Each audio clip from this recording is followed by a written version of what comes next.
नमस्कार, आप देख रहे हैं हमारी खास पेशकश साइबर ठगों से सावधान कैसे रहें। मध्य प्रदेश में साइबर ठगी के मामले थमने का नाम नहीं ले रहे हैं। आप सुन के चौंक जाएंगे, लेकिन राजधानी भोपाल में ही हर दिन करीब 17 लाख रुपए का फ्रॉड हो रहा है। साइबर ठग नए नए तरीके अपनाकर लोगों की खून पसीने की कमाई एक झटके में उड़ा देते हैं। ये रिपोर्ट देखिए सबसे पहले आप।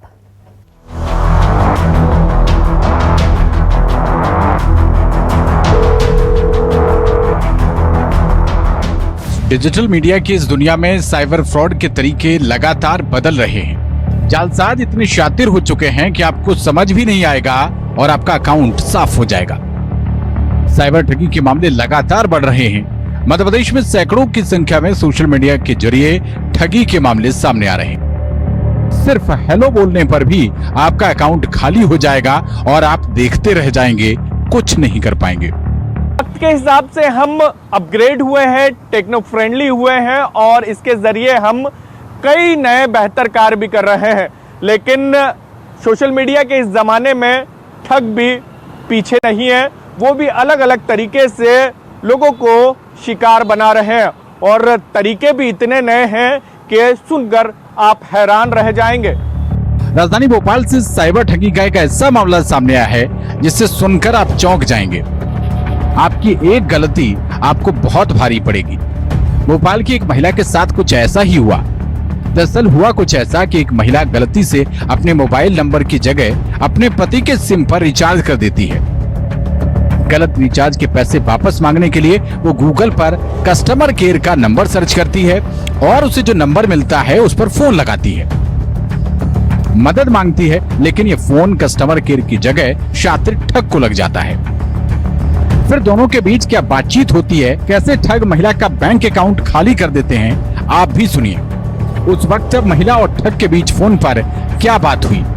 बेफिक्र रहिए मैम, जैसे सुबह तक आपका पेमेंट आपके अकाउंट में मिल जाएंगे, ठीक है सर। मैं अगर लाइसेंस नहीं जाते तो मैं कहाँ जाऊंगी सर?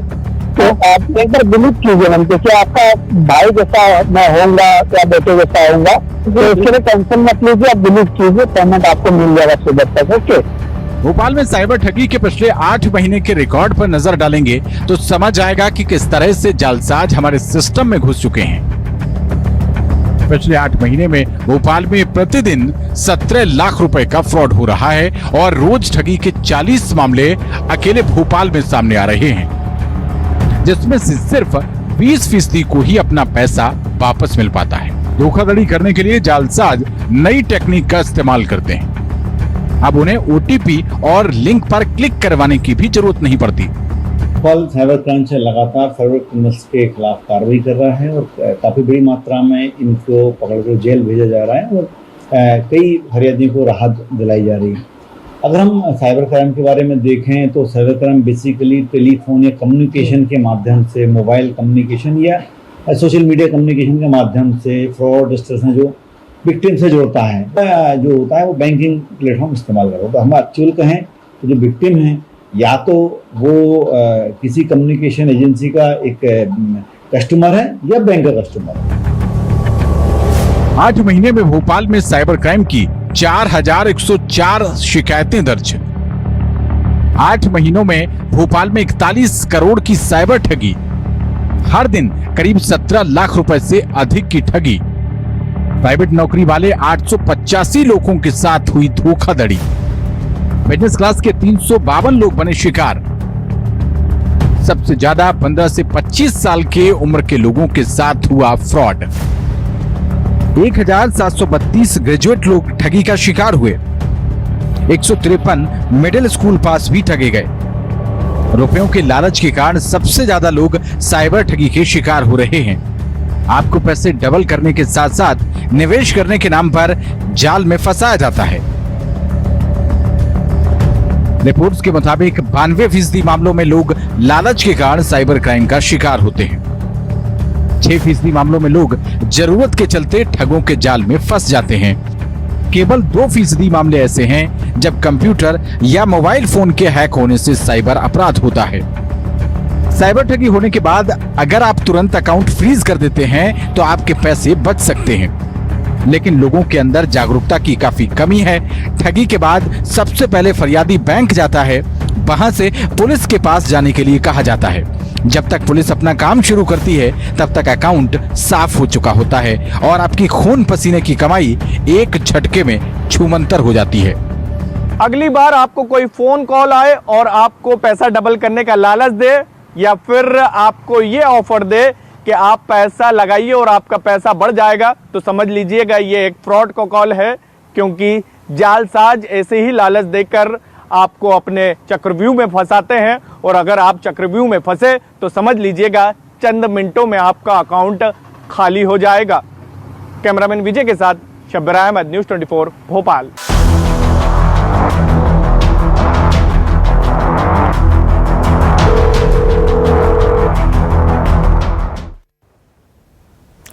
तो साइबर ठगों से कैसे सावधान रहे, हमने आपको विस्तार से बताया। चलिए अब आपको बता दें कि जबलपुर से बड़ी खबर सामने आ रही है, जहां पर गर्ल्स कॉलेज की छात्राओं से ब्लैकमेलिंग का मामला सामने आया।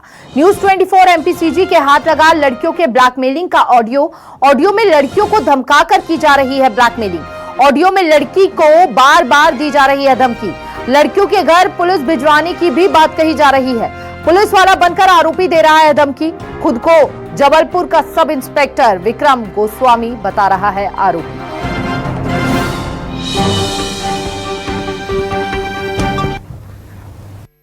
इन्वेस्टिगेशन डिपार्टमेंट से पुलिस ऑफिसर बात कर रहा हूँ, एसआई जी।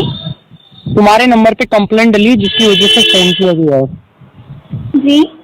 ध्यान से सुन लेना और समझ लेना, हाई ल्यूल का मैटर है, किसी भी टाइम पुलिस आपके घर आ सकती है, बाद में बहुत बड़ी प्रॉब्लम में पड़ जाओगे, हेल्प नहीं कर पाऊंगा बाद में। ओके जी। एक्चुअली तुम्हारे नंबर को यूज करते हुए किसी संजय नाम के लड़के ने किसी लड़की के साथ में nude video call sex enjoyment किया है, जिसमें आपका नंबर जुड़ा हुआ है। यस सर, एक्चुअली उसका मैसेज मेरे पास भी आया था, बट मैंने उसे ब्लॉक कर दिया था। आपकी जानकारी के लिए मैं बता देना चाहता हूँ, सेक्स स्टोर का मैटर, हाई ल्यूल का मैटर, किसी भी टाइम पुलिस घर आ सकती है, लाखों रुपए लग जाएंगे, बदनामी का मैटर, जो भी हुआ है पूरा बात बताइए मुझे।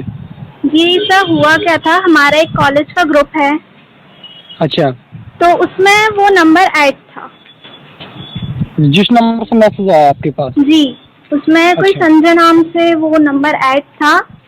अच्छा। एंड और सिर्फ मुझे नहीं, हमारे कॉलेज की कम से कम 10 से 15 लड़कियों को आया था ये मैसेज। अच्छा। और हम लोग ने टीचर्स से बताया भी था, और जब हमने ट्रू कॉल में देखा तो वो किसी अमृता राजपूत के नाम का नंबर था। अच्छा।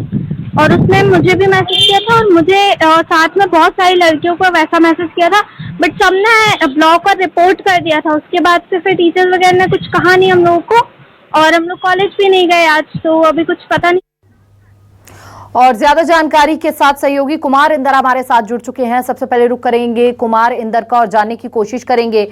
कुमार इंदर, यहाँ पर साइबर ठग बड़े ही शातिराना अंदाज से बच्चों के दिमाग से खेलते हुए नजर आ रहे हैं। फिलहाल अभी क्या जानकारी इस पूरे मामले में आपके पास?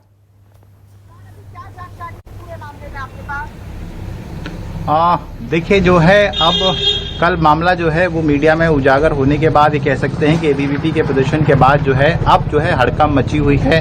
आनन फानन में देर रात तक पुलिस के एक्सरसाइज जो है इसमें चलती रही। पुलिस की टीम, एडिशनल एसपी खुद वहाँ मदन महल थाने में पहुंची थी। एसडीएम जो है, महिला एसडीएम के सामने लड़कियों के बयान दर्ज किए हैं। और क्या कहते हैं कि फिर से पुलिस जो है कॉलेज प्रीमाइसेस में पहुंची हुई है, पूछताछ कर रही, कॉलेज प्रबंधन से भी जानने की कोशिश कर रही है कि हालांकि ये कब से ये मैटर चल रहा है, किन किन लड़कियों को इस तरह से शिकार बनाया गया है और किन ने कैसी कैसी शिकायत की है। तमाम एविडेंस जो है वो निकाले जा रहे हैं। जिला साइबर पुलिस भी इसमें इन्वॉल्व हो चुकी है और ये ट्रेस की जा रही कि नंबर कहाँ के थे, कौन थे, किस गिरोह का ये काम चल रहा है। कुल मिला के अभी सारी चीजें अंडर इन्वेस्टिगेशन है। पुलिस के हाथ अभी तक ये कह सकते हैं कोई ऐसा खास सुराग नहीं लगा है जिससे पुलिस ये बता सके कि ये कौन लोग हैं, किस तरह के लोग हैं और इनका मकसद क्या था। लेकिन प्राइमा फेसी ये समझ में आया है कि इनका मकसद ये था कि लड़कियों को इस तरह से अश्लील कांड में फंसाकर उनसे मोटी रकम उनको ऐंठना, उन्हें ब्लैकमेल करना। जैसा कि ऑडियो भी हमारे हाथ में लगा, उसमें साफ तौर पर समझ में आ रहा है किस तरह से पुलिस का नाम धमकी देकर उनके परिवार को फंसाने के नाम पर उनकी आबरू, उनकी इज्जत बदनाम करने को लेकर इस तरह से धमकी दी जा रही है और अपना नाम हटाने के लिए, अपने नंबर हटाने के लिए उनसे पैसे भी मांगे जा रहे हैं। जिस बात की शिकायत छात्राओं ने कुमार इंदर, और कई हद तक यहाँ पर बच्चियों को अपने जाल में फंसा भी लिया था कुछ बच्चियों को, ये भी सामने आया है। बहुत बहुत शुक्रिया आपका कुमार इंदर, तमाम जानकारी साझा करने के लिए। और साइबर ठगी के शिकार से आखिर कैसे बचा जाए, इस पर बातचीत करने के लिए साइबर एक्सपर्ट योगेश जी हमारे साथ जुड़ चुके हैं। बहुत बहुत स्वागत है योगेश जी आपका। पहला सवाल मेरा यही है कि साइबर ठग अलग अलग पैतरे अपनाते हैं, कैसे समझा जाए कि ये हमारे पास फ्रॉड कॉल आया है, फ्रॉड मैसेज आया है, और बड़े ही रिलेटिव्स क्वेश्चन और ऐसे जताने की कोशिश की जाती है कि शायद इन्हें हमारी परेशानियों का अंदाजा है और ऐसे ही हमारे दिमाग से खेलते हैं और हम इनका शिकार हो जाते हैं। कैसे सावधानी बरती जाए, सबसे फर्स्ट स्टेप हमें क्या उठाना चाहिए? जी, सबसे पहली बात ये होती है कि कोई भी संदिग्ध कॉल हमें आ रहा है तो क्या ये कॉल हमें एक्सपेक्टेड था। अगर व्यक्ति ने गलती नहीं की है तो व्यक्ति को बिल्कुल डरने की जरूरत नहीं है। ज्यादातर लोग जैसे कि आपने बहुत लंबा परसेंटेज बताया कि लोग के कारण, मुंह के कारण इसमें फंस जाता है। दूसरा एक बहुत बड़ा परसेंटेज है डर। आपने कुछ गलत नहीं किया तो आपको असली पुलिस वाले से डरने की जरूरत नहीं, नकली पुलिस वाला आपका क्या बिगाड़ेगा। अब इसमें दो चीजें हैं। आर्टिफिशियल इंटेलिजेंस के माध्यम से ये नकली वीडियो तैयार करे जाते हैं, ऑडियो के लिए भी बहुत सारे फर्जी टूल्स अवेलेबल हैं। तो यंगस्टर्स हो, चाहे सीनियर सिटीजन हो, महिलाएं हो या युवा हो, कोई भी व्यक्ति हो, आप मान के चलिए कि नकली पार्सल, ड्रग्स, रेप के नाम से, फला के नाम से आपको कॉल आ सकता है। और क्या होता है कि एक एसओपी जारी की गई थी सारे पुलिस ऑफिसर्स के लिए कि आप वर्दी में अपने तस्वीरें ना लगाएं सोशल मीडिया पर। उसके बावजूद भी बहुत सारे ऑफिसर्स फोटो लगाते हैं। कोई एक पर्टिकुलर स्टेट की बात नहीं है, बहुत सारे स्टेट्स भी लगाते हैं, बहुत सारे स्टेट के ऑफिसर्स। अब जब आपके यूनिफॉर्म में, वर्दी में आपके फोटोग्राफ ट्रेंड हो रहे होते हैं तो अपराधी को 2 दर्जन ऑफिसर्स के फोटोग्राफ मिलते हैं। आज वो एक है तो अगले दिन वो दूसरा अधिकारी बन जाता है। अब वो लोगों को ठगना शुरू करता है, उनका एग्जैक्ट नाम। अब ये जो बच्चा है जो थोड़ा बहुत इंटरनेट चलाना जानता है या हो सकता है ज्यादा जानकार हो, ये इंटरनेट पे सर्च करता है उस नाम को। और ट्रू कॉलर क्या है, वो अपने आप में एक बहुत बड़ा पेन है, क्योंकि फर्जी नंबर वाले क्या करते हैं, ट्रू कॉलर पे जाके अपना नामकरण खुद रख लेते हैं। ट्रू कॉलर की गाइडलाइंस ये है कि आप उसमें ऐसे वर्ड्स जैसे कि साइबर, पुलिस, नारकोटिक्स, फला, ये सब आप नाम नहीं रख सकते। आपको उसके लिए वेरीफाई करना पड़ेगा, तब आपको ग्रीन मार्क किया जाता है।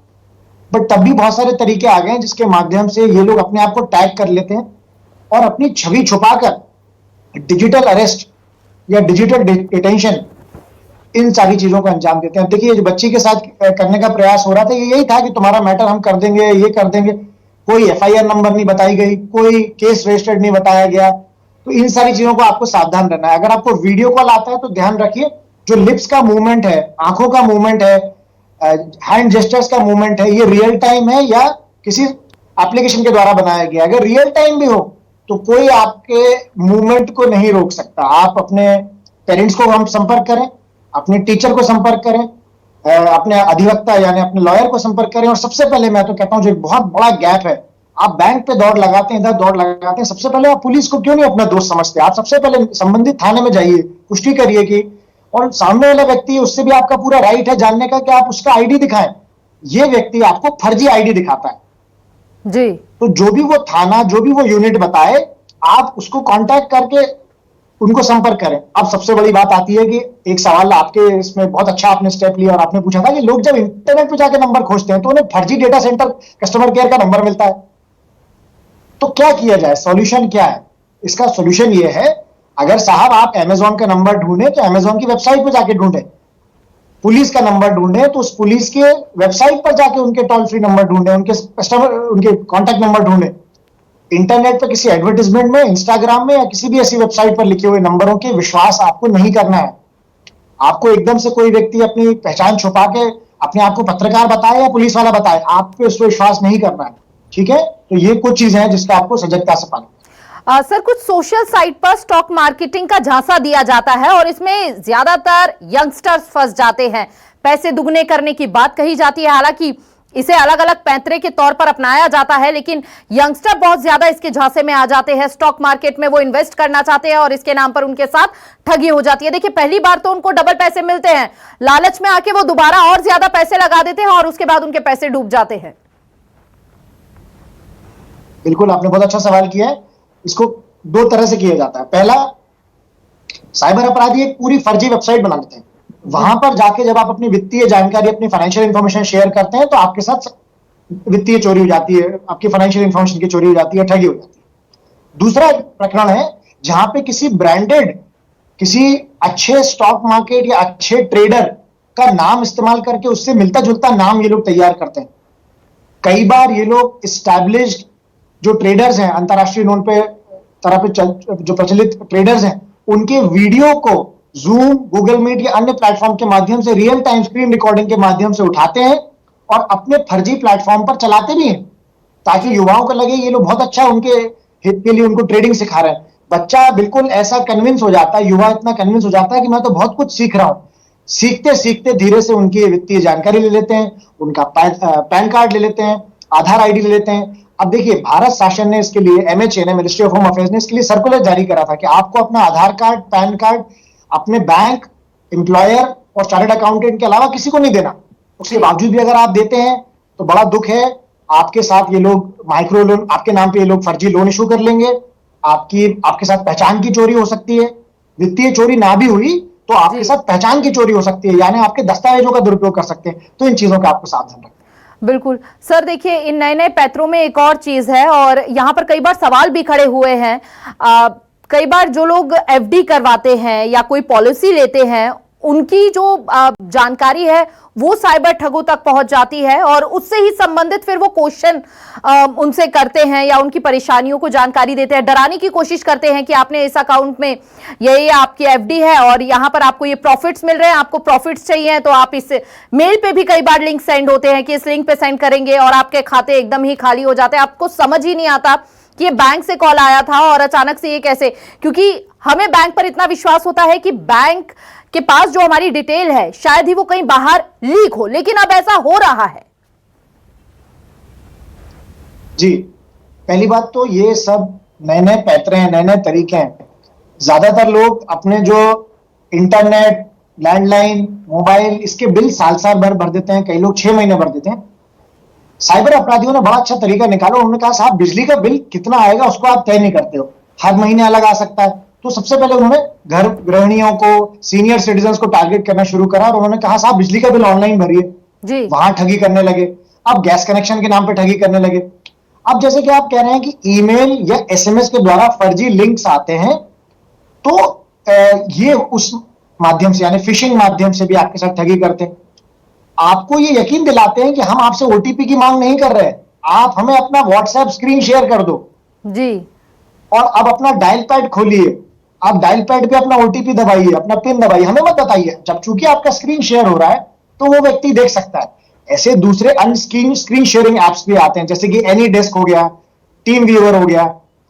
साथियों, इन चीजों का आपको बहुत ध्यान रखना है। मैं सारे व्यूअर्स को कहना चाहूंगा, प्लीज ऐसा स्क्रीन शेयर ना करें और अपने मोबाइल में किस तरह की एप्लीकेशन आप इंस्टॉल कर रहे हैं उस पर जरूर उसकी पुष्टि करके रखें। कोई ऐसी संदिग्ध एप्लीकेशन आपको इंस्टॉल होती हुई दिखती है जो आपने इंस्टॉल नहीं करी और हो गई है, अपने परिवारजनों से जरूर पूछें, उस एप्लीकेशन को डिलीट करवाएं। अगर नहीं हो रही है वो डिलीट, तो आप साइबर पुलिस को संपर्क करें।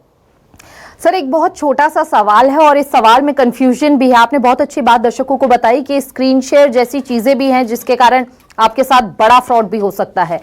छोटा सा सवाल मेरा यह है आपसे कि अगर हम ज्यादा देर किसी भी ठग से कॉल पर बात करते हैं तो क्या हमारे पर्सनल डिटेल्स उन तक पहुंच सकते हैं? क्योंकि कहा जाता है कि ज्यादातर अगर आपके पास कोई फ्रॉड कॉल आ रही है तो उससे बात ना कीजिए, क्योंकि आपकी सारी डिटेल्स उन तक पहुंच जाती है। यह संभव है? बिल्कुल, इस तरीके को कहते हैं सोशल इंजीनियरिंग। वो व्यक्ति आपके परिचित, आपका लाभ सोचने वाला व्यक्ति, आपका हितकारी बनकर ही आपके साथ ठगी करते हैं जी। एक उदाहरण के केस के रूप में आपको समझाता हूं। एक युवा बच्चा है जो स्कूल जा रहा है, कॉलेज जा रहा है, उसको फोन आता है, बेटा मैं तुम्हारे पिताजी का दोस्त बोल रहा हूं, कुछ मुझे उनको पेमेंट करना है, मैं कर नहीं पा रहा हूं, तो तुम्हारा गूगल पे जरा उस पे जाओ और जरा मुझे इस नंबर पर करो मैसेज। अब वो एक फर्जी मैसेज भेजता है कि बेटा मुझे तुम्हें 20,000 भेजना था, गलती से 40 चले गए तो मुझे 20 लौटा दो। वो आनंद फानंद में वो बच्चा नहीं समझ पाता है कि मैं कैसे चेक करूं अपने बैंक अकाउंट में। उसे तो बस वो फर्जी SMS दिखता है जो कि साइबर अपराधी ने भेजा होता है और वो 20,000 रुपए अकाउंट से भेज देता है। उसके पास कोई 40,000 रुपए नहीं आए होते, बट उसे 40,000 के फर्जी SMS जरूर आते हैं। फिर वो बच्चा रियलाइज करता है कि इसमें तो UPI ट्रांजैक्शन ID भी एक थी, ये कोई बैंक से आया हुआ SMS नहीं था, मोबाइल नंबर से मैसेज आया था। मोबाइल नंबर भी कई बार अंतरराष्ट्रीय होते हैं जो आसानी से मिल जाते हैं। तो ये चीजें आपको इस पर गौर फरमाने की जरूरत है साथियों। आप जितना रहेंगे उतना साइबर सुरक्षित रहेंगे। बिल्कुल सावधानी बरतने की जरूरत है, अपनी पर्सनल डिटेल किसी को भी शेयर ना करें। लेकिन चूंकि अलग अलग पैतरे अपनाए जाते हैं तो बड़ा ही मुश्किल हो जाता है समझना कि ये कॉल जो है ये हकीकत में किसी संस्था द्वारा आ रही है, किसी बैंक द्वारा आ रही है या फिर फ्रॉड कॉल आ रही है। कोई आसान तरीका समझने का कि अगर आप बिजी भी हैं तो उस बीच अगर कोई भी फ्रॉड आपके दिमाग से खेलना चाहता है तो यहां पर आप सतर्क रहें कि ऐसा हो सकता है आपके साथ। बिल्कुल। और किसी भी तरह से आप ऐसे संदिग्ध नंबरों को पाते हैं तो भारत शासन का जो पोर्टल है कंप्लेंट का cybercrime.gov.in, मैं दोहरा देता हूं, cybercrime.gov.in, और हेल्पलाइन नंबर है 1930-1930। इस नंबर पर आप संपर्क करें। कई लोग कहते हैं 1930 तक पहुंच बनाने में कठिनाई होती है, कोई बात नहीं, आप नेशनल इमरजेंसी नंबर जो है 112 उस पर संपर्क कर लें, वो आपको साइबर हेल्पलाइन पर कनेक्ट कर लेंगे। फर्जी नंबरों को रिपोर्ट करने के लिए भारत शासन का एक बहुत अच्छा पोर्टल है जिसको बोलते हैं चक्षु जी। आप वहां जाएं और फर्जी नंबरों को रिपोर्ट कर दें, वो बहुत जल्दी समय के वो ब्लॉक करा दिए जाएंगे। जी, तो जागरूक रहना इन चीजों से बेहद ज्यादा जरूरी है और इसीलिए आज हमने अपना ये खास पेशकश रखी है, आपको इनवाइट किया है ताकि आप दर्शकों को ये समझा सकें कि किस तरह से सावधानी बरतनी जा सकती है। लेकिन सर आपसे एक और चीज मैं यहाँ पर जानना चाहूंगी कि एक प्रोसीजर बहुत लंबा हो जाता है।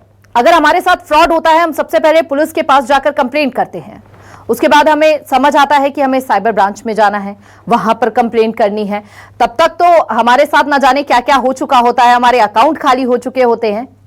जैसे ही आपके साथ फ्रॉड हो, आप सुरक्षित रहें, आपके अकाउंट बैलेंस सुरक्षित रहे, उसके लिए क्या कदम उठाना चाहिए? एक गोल्डन टाइमलाइन कहा जाती है 30 मिनट्स की। इसके 30 मिनट्स में आप क्या कर सकते हैं? देखिए मैं आपको क्रमबद्ध तरह से समझाता हूं। आजकल क्या होने लगा है कि जब भी कोई ट्रांजैक्शन होता है तो उस एसएमएस में आपको नीचे लिखा हुआ आता है कि ये ट्रांजैक्शन अगर आपने नहीं किया है तो इसको तुरंत स्टॉप लिख के बैंक के इस नंबर पर फॉरवर्ड करें, आपके इस ट्रांजैक्शन को ब्लॉक कर दिया जाएगा या फिर आपके कार्ड को ब्लॉक कर दिया जाएगा। किसी बैंक का उदाहरण देते हुए मैं आपको अन्य बैंक का नाम उदाहरण देके एसबीआई का उदाहरण दे देता हूं। उदाहरण के रूप में आपको योनो को ब्लॉक कराना है तो आप सीधे phishing@ बैंक का ईमेल लिख के उन्हें ईमेल भेज सकते हैं, वो बहुत जल्दी उसको तुरंत ब्लॉक करा देते हैं। बैंक का चाहे कोई भी बैंक हो, आप नाम सोच लीजिए, उनके अपने हेल्पलाइन नंबर बने हुए हैं जहां पर जाके आप अपने कार्ड को, अकाउंट को तुरंत ब्लॉक करा सकते हैं। बैंक पहुंचने के पहले सिर्फ वो आपसे वेरीफाई करेंगे कि आप कौन हो। साइबर क्रिमिनल आपके अकाउंट को ब्लॉक नहीं कराता, आप ही कराते हैं, उसको तो ठगी करनी होती है, ठीक है। अब ये नंबर कैसे प्राप्त करेंगे, वापस मैं इसको पूरा दोहराऊंगा। गूगल पर जाके आपको बैंक के कस्टमर केयर नंबर नहीं ढूंढने हैं, आपको कहां ढूंढने हैं? उस संदर्भित बैंक की वेबसाइट पर जाके। साइबर पुलिस का नंबर आपको नहीं ढूंढना है, आपको या तो साइबर सेल जाना है या संबंधित थाने जाना है या फिर पुलिस हेडक्वार्टर की वेबसाइट पे या पुलिस की वेबसाइट पे, जिस भी स्टेट की आप बात कर रहे हैं उसकी वेबसाइट पे आपको ढूंढना है, या फिर आप घर बैठे बैठे cybercrime.gov.in पर कंप्लेंट दर्ज करा सकते हैं। जी, बहुत बहुत शुक्रिया आपका हमारे दर्शकों को जागरूक करने के लिए और ये बताने के लिए कि आप भी साइबर ठग से बच सकते हैं। बेहद छोटे उपाय आप अपनाइए, सतर्क रहिए, सावधान रहिए। बहुत बहुत शुक्रिया योगेश जी आपका तमाम जानकारी हमारे साथ साझा करने के लिए।